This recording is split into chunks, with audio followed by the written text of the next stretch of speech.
Britain's emergency bikers are on the front line, racing to protect the public and save lives. And they've never been more crucial. With 33 million vehicles on the UK roads, the country's congested cities and major routes are the busiest in Europe. The bike squads of Essex Police and West Midlands Ambulance Service provide help where it's most needed, fast. Brief off job. No reason you can have a lock knife. Straightforward offence. How many bangs did you hear?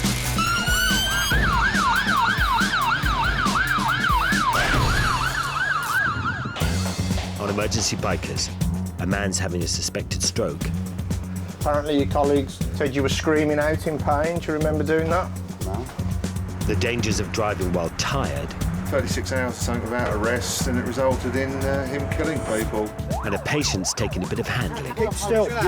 All right, it's all right. It's all right, I'm going to. Just relax. Nice, slow, deep breath. 6:30 a.m. and the Birmingham Biker Paramedics are getting ready for another 12-hour shift. Morning. You all right?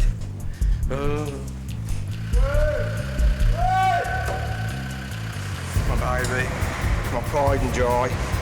It's 2 years old and done 1,200 miles. Doesn't come out in bad weather.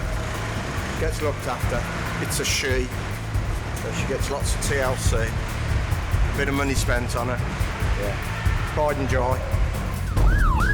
On their Yamaha FJR 1300s, they race to around 100 calls a week within an 8-mile radius of the city centre and have to be ready to tackle anything. There's an awful lot of blood here. Where's it coming from? Keep still. To capture the action, we've put special cameras on each rider and bike so we arrive at the scene the second they do. First thing, and there's a 999 call. Thank you. So we can confirm it's the fish market and not the wholesale market. A 53-year-old fishmonger has screamed out in pain and clutched his chest. On call, Mark Hayes.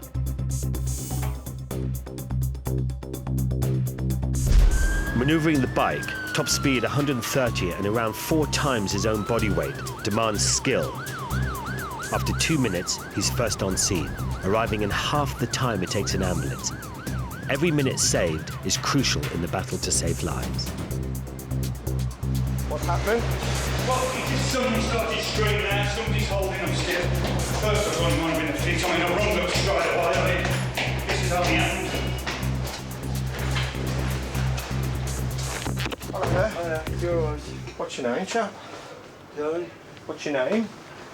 Kevin? Kevin. Sorry. What's happening today? Thank you, mate. What's happened this morning? Why have we been called? Can you tell me? No. If it's a stroke, the blood supply to the brain can suddenly shut down. Confusion is a telltale sign. Mark runs a few basic tests. Okay, do me a favour, can you squeeze my hands for me? Hard as you can, hard, hard. Good man, well done. Okay, hold your hands out in front of you. Nice and high. Okay, not to worry, relax. Good man. Weakness in his left side adds to the stroke evidence. Kevin needs to get to hospital fast. Strokes account for 9% of all deaths in men. Survivors can face permanent disability. Where do you live, Kevin?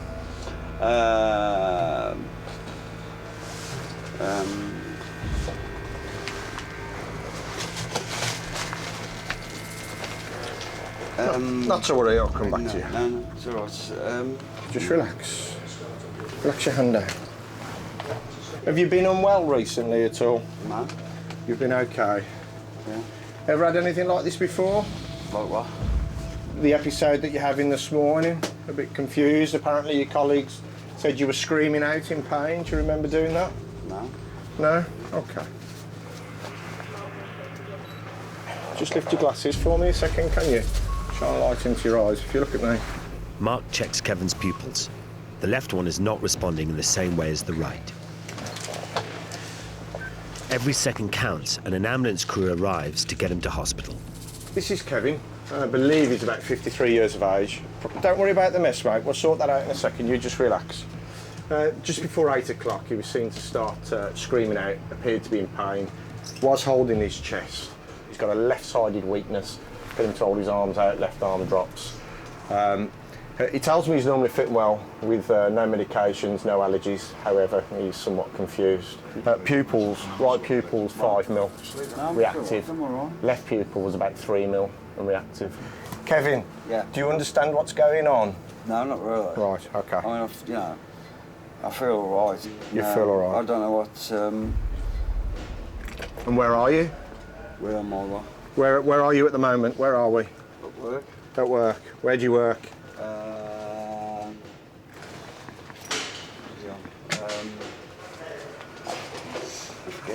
Okay. Well, for those reasons, we need to pop you to the hospital. Yeah. All right, mate. Yeah. Okay. It's really, really important that people know the signs of a stroke, which can be anything from slurred speech, confusion, weakness in any of the limbs, facial muscles can droop to one side. It's really, really important to act quickly with a stroke because time is brain, basically. The quicker you react and get to a place of treatment, i.e. hospital, the quicker the hospital now can do procedures to minimise the damage, minimise the effect of a stroke. In the back of the ambulance, Kevin's more alert. With luck, treatment and rest, he should recover. What can happen with a mini stroke, it's short-lived and you do see a quick recovery. If I remember correctly, a TIA, transient ischemic attack, which is a mini stroke, short-lived, and you normally recover within 24 hours or so, as opposed to a full-blown stroke, which could be months and months of rehabilitation. Essex, 5,000 miles of roads for the biker cops to police. Key routes in and out of major ports, Stansted Airport and London. One stretch of road has seen 1 death and 32 injuries in 6 months. On patrol, PC Martin Ackers.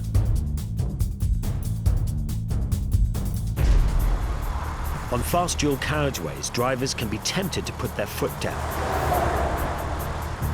And it's not long before Martin has a fast-moving white van in his laser sights. White van here, 89 miles an hour.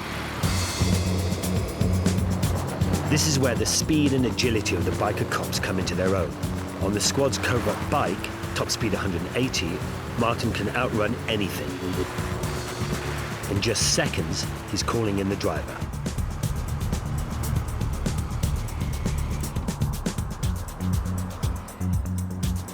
Hello there, come and join us on the pavement for a couple of ticks. Right, thanks very much for stopping. The reason why I've asked yourself to stop, the maximum speed limit for this road, for your class of vehicle, is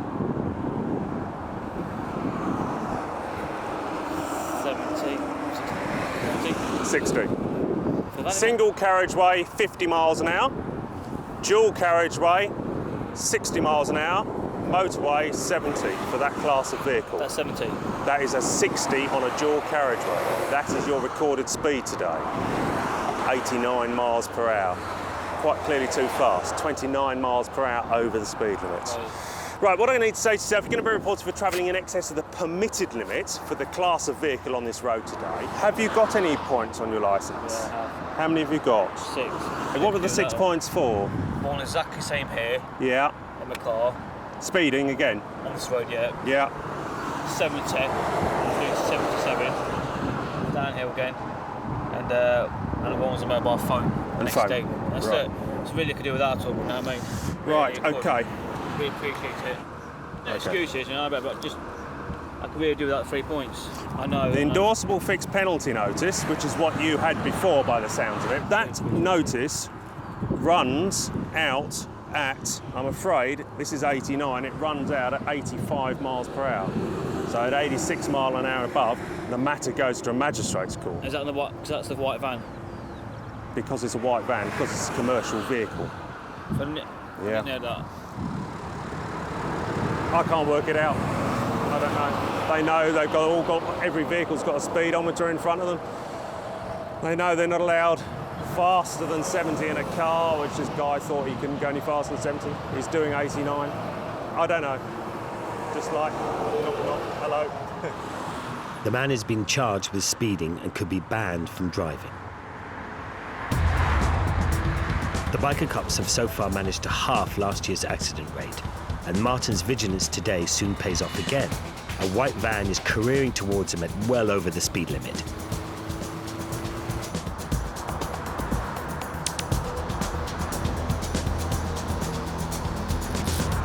Come and join us on the pavement just for a couple of minutes. Thanks very much. The reason why I've asked yourself to stop. The maximum speed limit for your class of vehicle along this road is 60. Right. Your recorded speed. A little bit high, isn't it? 105 miles an hour, 45 miles per hour over the permitted speed limit. Is there any reason for the excess speed at all today? No? Didn't even realise I was going that far. You obviously realise that you're in excess of the permitted limit. You must have been at those sort of speeds. I didn't think I was any more than 70, but obviously... Right, OK. Well, when I saw you coming down the hill there, I thought, my God, this guy's shifting. That was my first impression. And then this has backed up my evidence. That's quite a high speed, really, isn't it? Yeah, for a restricted... Sorry? I didn't think I was capable of it. But... They are. They are. I've stopped many at that speed before. Yeah. Oh, yes, yeah. It's a shame that these people feel the need to go those sort of speeds when it's quite clearly not necessary, especially in his... I asked him whether he needed to do that speed, and he had no reason for doing the speed whatsoever. I don't think they really think of the consequences, what can happen afterwards. You know, should he be involved in a crash at that high speed? Nice to meet you, sorry about circumstances we have to meet under. All the best. I think he's looking at perhaps a small period of disqualification for that one. That's quite a high speed, really. The driver is being charged with speeding. He could lose his licence. When he's off duty, Martin likes to take things a bit more slowly. But for this passionate biker, it still involves being on less than 4 wheels. This is Sidecar Trials. It's a pre-1965 Triumph we've got here. Purpose-built for trials work. Although I do all the riding at work, I don't ride this off-road. I'm a passenger. I've had enough of riding during the week, so my friend Alan does the driving of the bike. It's all slow speed stuff. It's all over rough ground, obstacles. Very technical, really. All good fun. It may be slower than his BMW cop bike, but it's no less demanding. You can't ride this bike on your own. You've got to have a passenger in it, otherwise it will tip over. It's down to me to lean out the side of the sidecar to get as much weight to counterbalance the lean angle and hopefully get round that obstacle. We tend to get it right most times, but there's been the odd occasion. It's been a passion of mine. I've been on bikes now for 30 years. It's just one of those things, it's in your blood, you can't get rid of it. And this is just one way. Now I'm getting on a bit of slowing down a little bit. I think I've done all the race tracks and everything, and they hurt when you fall off. This one isn't too bad, not at sort of like 5 miles an hour anyway.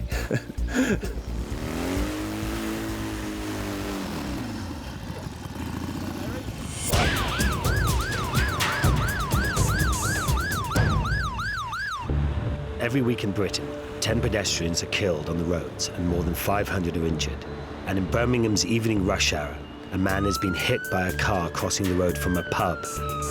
Biker paramedic Mark Hayes is on his way.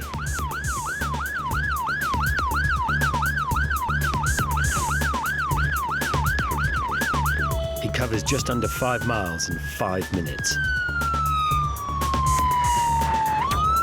A senior ambulance officer happened to be passing by, and a woman is comforting the patient. My name's Mark, I'm a motorcycle paramedic. We're going to be looking after you. What I need you to do is keep nice and still for me, all right? We're going to check you over head to toe and we're going to get you to hospital. All right, OK. We'll sort that, mate, don't worry, we'll sort that. Where have you got pain at the moment? Everywhere. Everywhere, all right, mate. The man has hit his head on the bonnet and he's bleeding heavily. You can't, mate, I need you... I want to do what I want to do.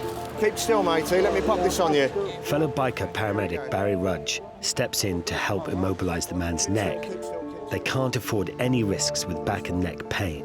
Any movement could result in paralysis, but trying to get to the bottom of the man's injuries isn't going to be easy. We need to start doing some checks on... leave me alone, I tell you. Listen to me. We need to... No, just keep still a second. What we need to do, we need to start doing some checks on you. I don't want you moving because we don't know what injuries you've got. It's really important that you don't move. Do you understand what I'm saying? I know you're in pain. I'm going to need to get to your arm. We're going to have to cut the sleeve of your jacket. I can't move you. No, don't cut it. You can't get your arm out. He doesn't want his jacket cutting and tries to take it off himself. Keep still, keep still. I'll do it. Keep still. All right, it's all right. It's all right, I'm going to. Just relax, relax. Nice, listen to me, mate. Nice, slow, deep breaths, yeah? We're going to have a go, get it off. We can't take, that's too painful. We can't take that off you, mate. Can't do, yeah, straight off. Where does that hurt? Oh, bro. Where? Which one? Right, that's the whole reason why it needs to be cut and not moved. Oh, buddy, got it, man. Keep still. Keep still, keep still, keep still. What's it supposed to do? You know when you yell, where does it hurt the most?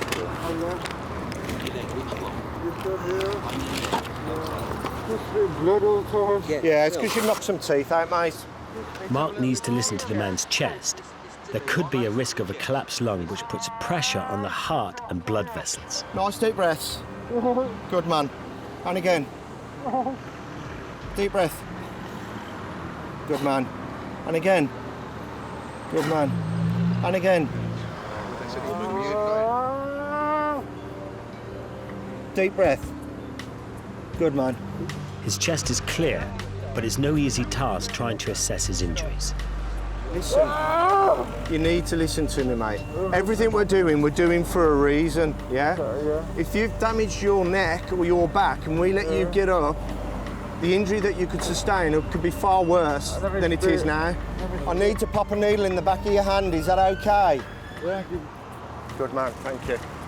So do me a favour, nice and still now. Yeah, 1, 2, 3. Mark wants to insert a cannula to administer painkillers. Keep your hand there, don't move, don't move. Nice and still now. Good man, well done. Keep nice and still for me.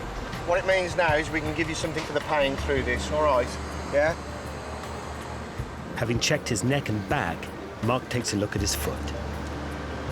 You move your toes. Good man. Excellent. Can you feel me touching? Feel me touching? Good man. Right. Can you move your foot up and down? Because that's not grossly deformed, is it? So Move your foot. up and down. Yeah.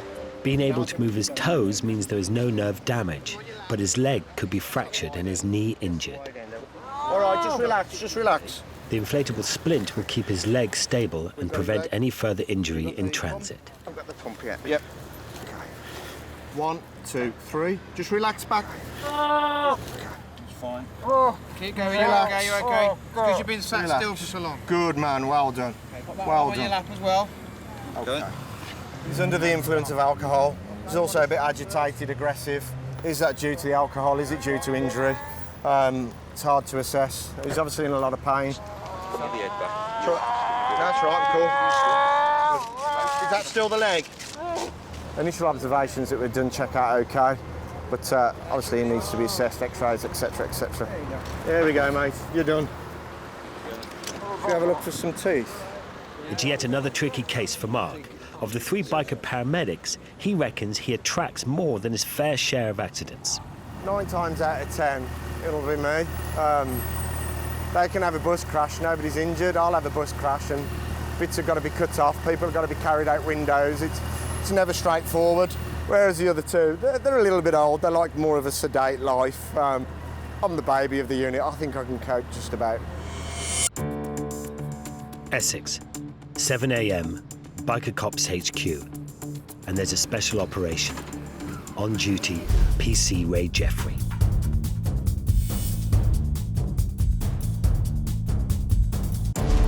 Five biker cops will be escorting 200 soldiers from the Royal Anglian Viking Regiment. They've just got back from Afghanistan and will be on parade in Southend, 25 miles away. It's Ray's job to get them there safely. We're conscious that there's a bit of a security issue with them because Muslim extremists have been protesting at each of their marches. There is a risk, so we will facilitate the movement of the coaches in one go all the way through to Southend, and they won't stop. On a previous occasion, Muslim protesters clashed with the English Defence League. There were 2 arrests. Ray needs to have his wits about him. Lads will be aware of vehicles that are parked in perhaps an unusual place, or groups of people standing in a bit of an unusual place on the route. I'm hopeful that there won't be a problem for us because they don't know the route, and from the information that I've been getting, the protests have taken place on foot amongst the crowd up until now. It's risky, you know, zipping around through traffic on motorcycles at high speed always has a risk, and you're always conscious that one of the lads might just take a tumble. We can cater for that, as long as they're not seriously hurt, that will be catered for, and we must keep the convoy moving. If there's a breach of security, then it's my responsibility as what we call easy rider, leading the convoy to find an alternative route quickly and take them safely away from the point of danger. Morning. All right. Ray briefs the coach drivers. I'll be right in front of you, so I'll dictate the pace and the route. Just follow me, OK? When we get eventually onto the A127, rather than lane 1, we'll be taking lane 2, so we command the whole road, because leading the south end gets a bit congested, so we'll have the road to ourselves, all right? And we shouldn't stop. If we do, I've got to buy you a cup of tea. All right, though. Have you done this before, joking aside? Yeah. So you know about bikes will be coming either side of you at high speed, so just keep an eye on your mirrors, won't you? And the rest should follow you. OK, cheers. It's looking good. We're going to have a nice early start, as it turned out. I'd rather get them down to Southend so that we know we're in town ready for the off than leave here late and then everything runs a bit late. The convoy consists of a long column of 4 coaches, a minibus and 2 vans, and they must be kept together. Thank you. Convoy is moving on. Immediately outside the service is the first roundabout. Traffic is brought to a halt to get the convoy on the road. With the column safely en route, the pace picks up. It will need to move at a constant speed of 50. The biker cops accelerate to speeds of 100 as they race ahead to clear the route across roundabouts, through red lights, and seal off junctions. As they approach the A13 dual carriageway, the biker cops signal for traffic to move aside. So far, so good. All riders in place flanking the convoy, and no sign of disruption.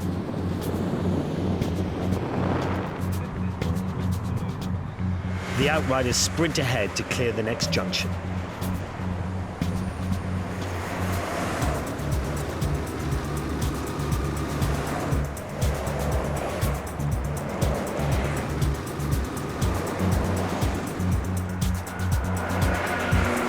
Half an hour later, an easy rider, Ray, has got the convoy into Southend safe and sound.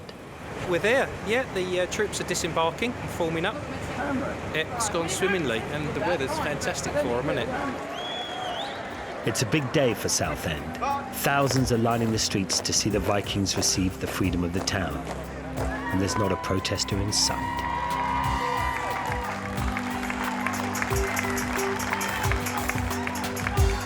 It's the sort of job Ray loves.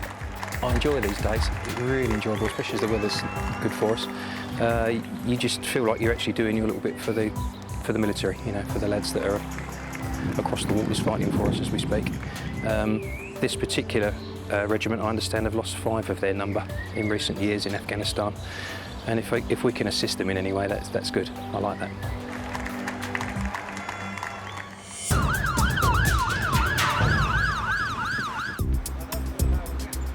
Birmingham. Like any major city, there are rough sleepers, and a body has been spotted in a park on the edge of the city. On call, Barry Rudge.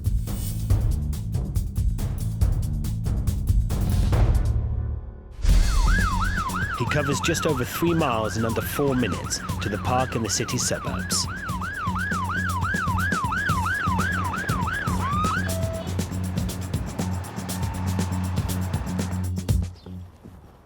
There's a gentleman who's been found in the bushes by a dog The lady that's called said he was there last night, so she doesn't know if he's been there all night. We don't actually know if he's alive yet or not either, so... The man's in there, he's conscious, but he just seems really cold. Can you hear me? Hello, sir, can you hear me? Hello. Oh, you're very cold. Not the warmest of nights to be out all last night, young man. We'll get you sorted. All right. It's been a warm late spring, but temperatures can still plummet to below zero overnight. And alcohol lowers body temperatures even more.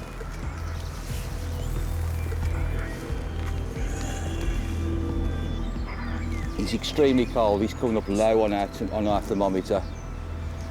So he's very stiff, he's a bit confused, so we're querying hypothermia.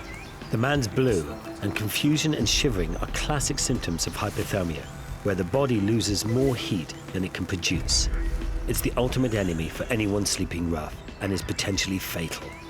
Barry needs to get him to hospital fast. Can you hear me now? Yeah. Okay. We've got a stretcher coming across. We're going to get you out of the bushes. You're going to have to help us, okay? And get you out. We'll wrap you up, we'll take you to the hospital, and we'll try and warm you up a little bit. All right? Yeah. Okay. 1, 2, 3. Well done. Oh. Oh, that's better. It only takes a dip of around 7 degrees in core body temperature for major organs to shut down. Don't fight against me, pal.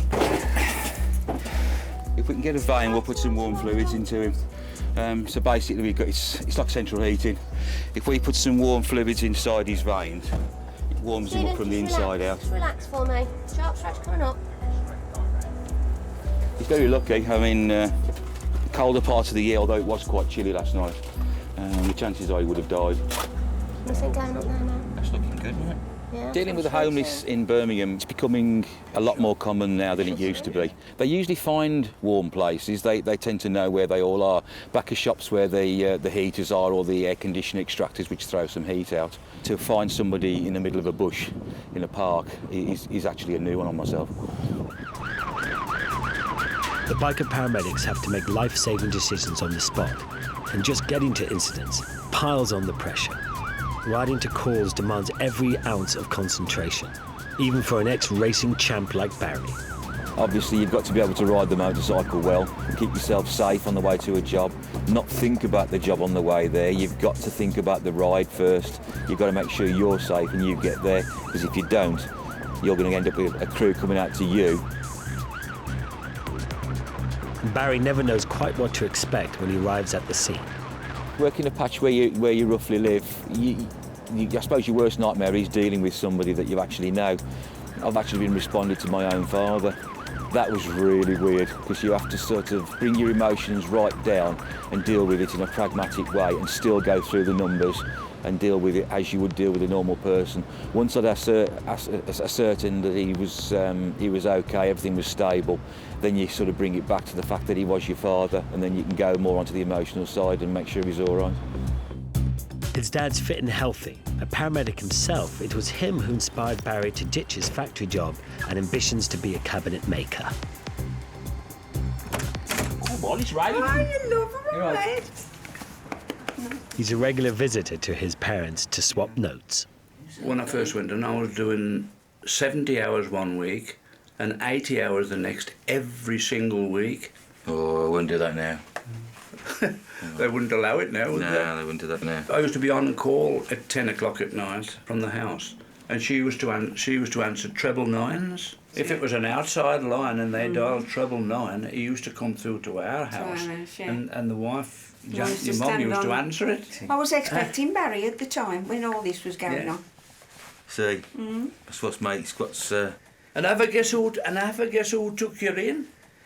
Who took the wife in to have you? Oh, hang on a minute, yeah, but she called you, and you come and fetched her on the outpatient truck, and she had to go with all the other outpatients first before you took me into the blooming maternity hospital. Well, that wasn't too bad. It only took 2 hours to get there. You were just trying to deliver me, weren't you? I know you were.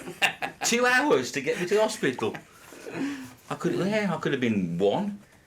I could have been born and 1 year old. Yeah, but just think of the experience that you had, though, now. Yeah. Look where it's made. I know, it's got me used to being in ambulances. First response paramedic. Very We're proud very of him. proud of him. My lad.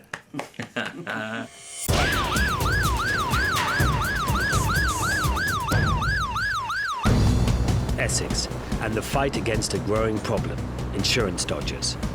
1 in 20 motorists drive without insurance. Weeding them out, automatic number plate recognition cameras. In the UK, they snap 14 million images a day. On patrol in Grays near the Thames Estuary, PC Mick Wills. He's soon tipped off about a car that appears to be uninsured. Mick pulls over the driver. The car's been bought to sell in Africa, but the man's not covered to drive it on his existing insurance. You're not insured, basically. What it is here? Yeah. What it you is can drive is... other cars Yeah. that you don't own, Yeah. and you can drive the car you've got the policy on. Yeah. You can't drive another car that you've bought, so you'll be reported for that offence, okay? You don't have to say anything, but there may harm the offence if you don't answer one question. Yeah, okay, yeah. Something later on in court, and if you do so, maybe give me evidence. Right, I've seized the car now, so we will dispose of it. I'll take some details from you. You'll have to go to court for no insurance. But that's not all. The man's been using an African driving licence. When did you become a legal resident of the UK? Oh, 1989, years ago. Well, then you need a UK driving licence. So you're driving without insurance and you're driving without a driving licence. So you're going to be reported for both those offences, and we're going to seize the vehicle. Can the shippers come and pick it up? No, this is my car now. I've seized this. Right, okay. Until such time as you come up with some insurance. The car won't be heading to Africa today, but there's an even bigger problem. The date of birth and address the man supplied do not tally with the police records, and checks reveal previous convictions. It's all a bit of a riddle. Biker Squad Sergeant Nick Edwards steps in to try to get to the bottom of things. You've been arrested before, haven't you? For what? No, I've never been arrested before. For fraud. No. You need to just be honest with us. I'm honest. That's what I'm telling you. You know, you're saying that you've never been arrested, and you clearly haven't been arrested. Not in the names he's talking about. That's not my date of birth, is it? No, the bottom line is, someone with your name, Yeah. living at that address, Yeah. previously arrested for fraud. No, I've never been Said you arrested. were. Not for fraud. It was a long time ago. No, not for fraud. I mean, All we're asking is just for you to be honest with us. I don't mind. I don't have a problem with that. I don't have a problem talking to you. Yeah, he has those scars. That is a gentleman. He's given a different date of birth, as you know. We've seized the vehicle. We've gone into his details, and he's got different date of birth. He's given us an address which we can't check out. You've given me an address which you can't verify. So the way to verify that. Okay, so what? How can I do that? Whom do you want it to be? Pardon? Do you want to ring my friend? No, because that won't really help. It could be anyone, couldn't it? What do I do? Are you on voters register there? Voters Yes, register? I've just voted. I just voted this morning before I came out. From that address? From that address, yeah. Right, that'll help. Where did you vote? SE8. You do a voters on an address to follow? What time did you vote? I voted about 38. something to 9. You voted at 9 Yeah. in South East London. Yeah. It's now 10:05. You're in Essex. I took a train down here. Right. Yeah. To pick this vehicle up. I voted in the morning before when I came out. Right, so you came out at 9 o'clock, you voted. I'm not very sure about the time. Don't quote me on that time. You just told me it was 9 o'clock. Well, I'm not too sure about the time. Can we save a bit of time here? Because I've just checked the voters register for that address. I'm not there. No, you're not on it. Which one? On this So you address? couldn't have voted. What I'm saying is, from our point of view, What's the we need address to on be that sure last? that where we send the summons to, Yeah. you're going to be there. When you send me my summons, right, I need to make sure I answer to them. Otherwise, I'm going to get in trouble. What I'm going to do, I'm not at all happy with the details you've given me, so I'm arresting you, okay? So we can ensure service of summons and ensure we've got the right person. That is no problem, officer. You're just doing your job. Yes, he was basically making his answers fit the questions, really. We need to make sure we can follow them through with a summons, and he goes to court, so he's going to the police station while we take his fingerprints and just, verify his address, basically. He's been searched briefly. He's given, two different addresses while we've been talking to him, so obviously there's something not quite right. We take it very seriously. If you're involved in an accident with someone that's not insured, then it becomes very complicated for you. It's just a complete pain, really. Most people pay their insurance and pay a lot of money for it. So, people that don't deserve to lose their car. The man has been charged with having no insurance and driving without a British licence. Essex, Operation Mermaid. Random checks on the thousands of lorries that daily thunder along the major county routes and pour out of the ports. It's only recently that the biker cops have been empowered to impose on-the-spot penalties to continental drivers. Today, they're after anyone breaking driving time rules. On patrol, PC Steve Stomp Allen. I do like the HGVs and having a look through the tachographs and enforcing goods vehicle legislation. He knows only too well that a tired driver is a lethal driver. There are several high-profile ones in the county where they've shown that the drivers have had considerable periods without rest. 36 hours or something without a rest, and it resulted in him killing people. And that's what this is about, is to make sure they have the rest and obviously improve road safety. The biker cops on their powerful BMWs, acceleration 0 to 60 in under 4 seconds, can pull in 4 times as many suspects as a police car. And more than 2,500 drivers have been done for infringing rest rules. Stomp is standing by to investigate this Italian driver's tachograph, which records how long and how fast he's been travelling. Disc or card? Disc. Every driver should have an 11-hour break from the wheel in every 24 hours. Across 6 days, they can get away with no less than 3 9-hour breaks. But there are 2 periods Stomp is not happy about. It shows 9 hours rest, but he's interrupted it on 2 occasions. Now, if you interrupt your daily rest to go on and off a ferry, you've got to extend that rest up to 11 hours. A check of the discs in the mobile office confirmed that the drivers worked twice during the night to get onto and off the ferry. It might seem a minor infringement, but the biker cops believe in playing it tough. Pay now rather than pay later with potentially lethal costs. The driver's lorry will be clamped for 11 hours to enforce the correct brake. He will also be fined £200, which, due to the language difficulties, needs to be explained to his head office.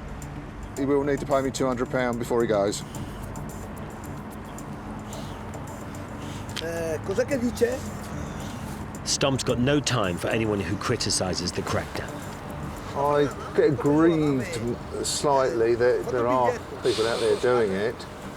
I try not to let it become a personal issue because I don't think that's right.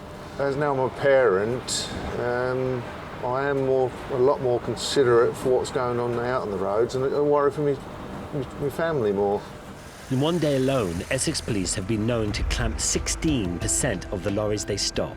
And in his experience over the years, traffic cop PC Gary Winfield suspects it's not always the drivers who are at fault. I personally feel it's all to do with the companies want to make money, and it's all to do with pushing the drivers as far as they can.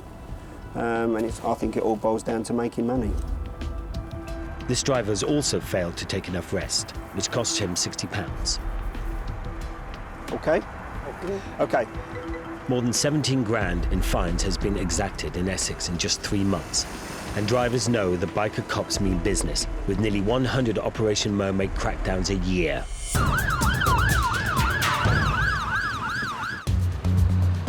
Birmingham, a city with one of the busiest road networks in the country.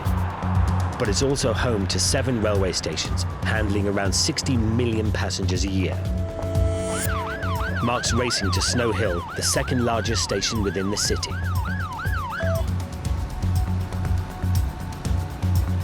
He can go where an ambulance can't, right into the heart of the concourse.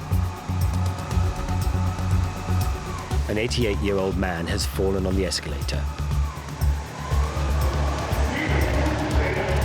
Yeah, thank you. We've just been flagged down. It's okay, thank you.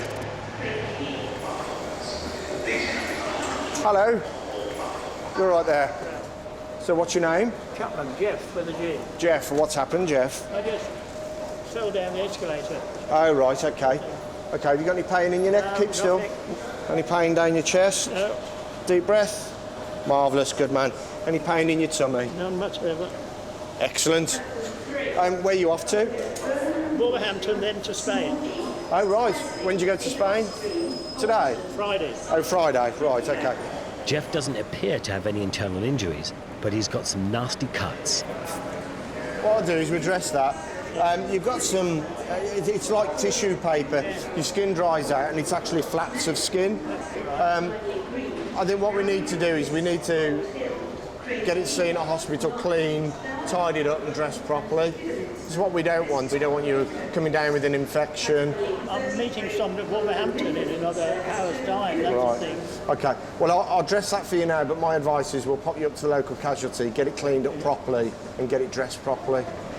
I mean, my advice is that we pop you up there and get it done now. The longer your wounds remain untreated and uncleaned, the more the risk of infection. Just going to pop a plaster on that one. The plasters I carry normally are for the little children, so they've got little characters on. You'll have to excuse me, it's a Shrek plaster. That's all right. Right. Now he's patched up, Jeff wants to continue on his way rather than go to hospital in Birmingham. I go to the hospital in Wolverhampton. You promise me you're going to do that? Yes, I will do. Yes. If I could just get you to print your name there for me, please. Just to say you're not going to hospital with us. I've put that you're going to make your own way to New Cross. Yes. Also, if you win the lottery, you're going to give me half. Is that all right? Actually, I was the person who won the 87 million. Were you really? Yeah. Oh, what are you travelling by train for, then? So what are you getting now? I'm going to catch the metro. The metro. To Wolverhampton, then I get a taxi from the metro to where my lady lives. Okay. That's it, lovely. Where your lady lives? 88 years young and still fighting fit. She's only 71. Oh, well, enjoy your trip, take care. All right, watch what you're doing, Jeff. All right. See you Good all. man. Watch how you go. I will do. He's got a lady friend the other side of the city. Travels the world. Hope for me yet. Not that I want a lady the other side of the city, because obviously I've got a good lady already. That'll be me off to the divorce courts. In the city centre, it looks like Mark's on a recruitment drive. So you're a bit of a bi-racer then? Yeah. You're going to be into motorbikes when you're older? No, why not? I'm going to be a policeman. You're going to be a policeman? You can be a policeman on a motorbike. No, I'm going to be an ambulance, not on a motorbike. No, that's too dangerous for me. Why do you have brakes and lean like this? Why? Why do you lean like this? We don't. The only reason you're leaning like that is because you're small and your arms won't reach. I'm a bit bigger and a little bit older than you. Only a little bit though. How old do you think? 40. 40? Hang on, let me take my helmet off. How old now? Do I look younger now? I took the helmet off. Yeah, good lad, well done. Ever had anything like this before? Like what? Fishmonger Kevin made a quick recovery and is back at work. The man hit by a car lost some teeth, his knee took a bang and he had some cuts and abrasions, but he made a good recovery. And Jeff had his cuts checked by a GP. They've healed and he had a very nice holiday in Spain. Okay, watch what you're doing. All right. Next time on Emergency Bikers, there's a 999 to a suspected stabbing. Merseyside Fire Brigade unveiled the UK's first firefighting bike. And a hairdresser comes a cropper.